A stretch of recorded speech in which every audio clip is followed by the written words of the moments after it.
আসসালামু আলাইকুম, welcome to kitchen craft. আজ আমি তৈরি করব ইফতার স্পেশাল মজাদার আলুর চপ আর বেগুনি। এই রমজানে ঘরেই তৈরি করে নিতে পারেন স্বাস্থ্যসম্মত ইফতারি।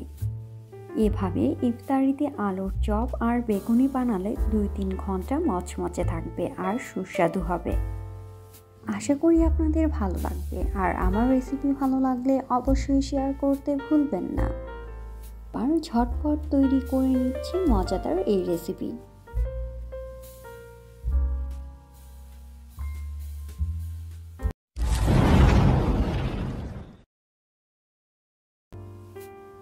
আলুর চপ বানানোর জন্য প্রথমে বেসনের ব্যাটার তৈরি করে নিব। এই জন্য একটি বাটিতে 1 কাপ পরিমাণ বেসন চেলে নিচ্ছি। এতে করে ব্যাটার তৈরির পর মিশ্রণ একদম স্মুথ হবে। এখন বেসনে অ্যাড করছি লবণ পরিমাণ মতো, সামান্য হলুদ গুঁড়ো, চাইলে এক্ষেত্রে ফুড কালার ব্যবহার করতে পারেন। দিয়ে দিচ্ছি সামান্য মরিচ গুঁড়ো আর সামান্য জিরা গুঁড়ো। এবার সব উপকরণ বেসনের সাথে খুব ভালোভাবে মিশিয়ে নিচ্ছি। মেশানো হলে অ্যাড করছি পানি অল্প অল্প করে অ্যাড করছি। এতে করে ব্যাটার খুব বেশি পাতলা বা ঘন হবে না। ব্যাটার তৈরি হয়ে গিয়েছে। এখানে প্রায় 1.25 কাপ পরিমাণ পানি লেগেছে। বেসনের ব্যাটার তৈরি। এখন পাশে রেখে আলুর চপের ভেতরের পুর তৈরি করে নিব। এই জন্য একটি বাটিতে প্রথমে নিয়ে নিচ্ছি পেঁয়াজ বেরেস্তা, সামান্য ধনিয়া পাতা কুচি, শুকনো মরিচ 4-5টি, অ্যাড করছি লবণ পরিমাণ মতো, দিয়ে দিচ্ছি সামান্য জিরা গুঁড়ো, সামান্য হলুদ গুঁড়ো আর সামান্য চাট মশলা। এক্ষেত্রে চাইলে সামান্য গরম মশলা ব্যবহার করতে পারেন। এবার সব উপকরণ একসাথে খুব ভালোভাবে মিশিয়ে নেব।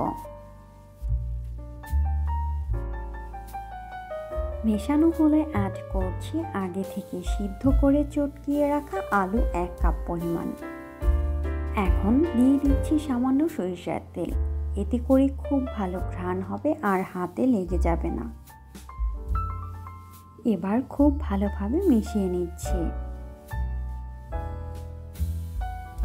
মেশানো হলে হাতের তালুতে অল্প পরিমাণে সরিষার তেল মেখে তাতে সামান্য আলুর মিশ্রণ নিয়ে শেপ দিয়ে দিচ্ছি। আপনারা আপনাদের ইচ্ছা মতো শেপ দিয়ে দিতে পারেন। একইভাবে আমি সম্পূর্ণ মিশ্রণ দিয়ে আলুর চপের শেপ তৈরি করে রাখছি। শেপ দেওয়া হলে পাশে রেখে দিচ্ছি। এবার বেগুনি তৈরির জন্য এখানে আমি একটু মাঝারি সাইজের বেগুন নিয়েছি। বেগুনি তৈরির জন্য বেগুনের স্লাইসগুলো খুব সাবধানে কাটতে হবে, যাতে করে খুব বেশি পাতলা বা খুব বেশি মোটা না হয়। বেগুনের স্লাইসগুলো খুব বেশি পাতলা বা মোটা হলে ভাজার সময় সমস্যা হতে পারে। বেগুনের স্লাইসগুলো পারফেক্টভাবে কাটা হলে এর সাথে অ্যাড করছি সামান্য লবণ, সামান্য হলুদ গুঁড়ো আর সামান্য মরিচ গুঁড়ো। আর একটি বিষয় খেয়াল রাখবেন, বেগুন কাটার আগেই ধুয়ে নিতে হবে, পরে ধোয়া যাবে না। এতে করে বেসনের সাথে সহজে মিশবে না। এক পাশ হয়ে গেলে অপর পাশেও ভালোভাবে মিশিয়ে নিচ্ছি। মেশানো হয়ে গিয়েছে। এখন বেগুনি আর আলুর চপগুলো ভাজার জন্য তৈরি। এখন একটি প্যানে নিয়ে নিচ্ছি তেল পরিমাণ মতো।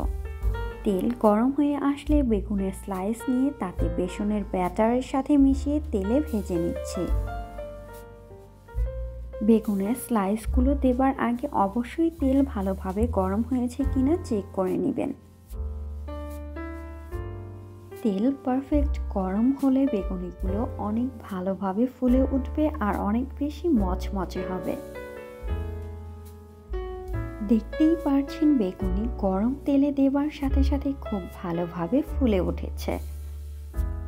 এখন উপরের অংশে চামচের সাহায্যে আস্তে আস্তে তেল দিয়ে দিচ্ছি, এতে করে বেগুনির দুপাশ খুব ভালোভাবে ভাজা হবে, কালারও সুন্দর হবে।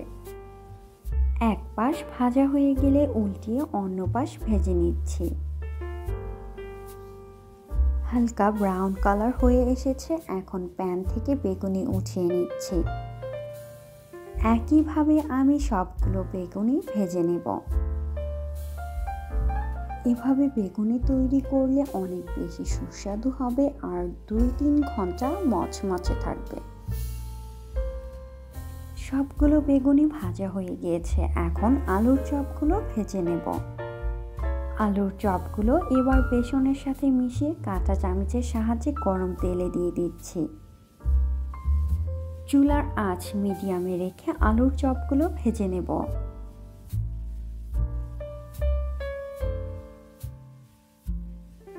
এক পাশ ভাজা হলে উল্টিয়ে অন্য পাশ ভেজে নিচ্ছি। দেখতেই পাচ্ছেন আলুর চপের কালারটা ব্রাউন হয়ে এসেছে আর দেখতেও খুব সুন্দর হয়েছে। আলুর চপগুলো ভাজা হয়ে গিয়েছে, এবার তেল ছড়িয়ে প্যান থেকে উঠিয়ে নিচ্ছি।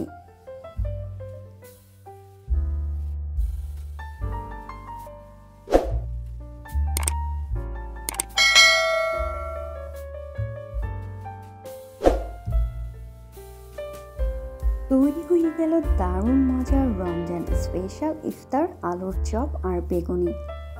আশা করি আপনাদের ভালো লাগবে। আপনারা বাসায় অবশ্যই ট্রাই করবেন আর কেমন হলো জানাবেন কমেন্টে।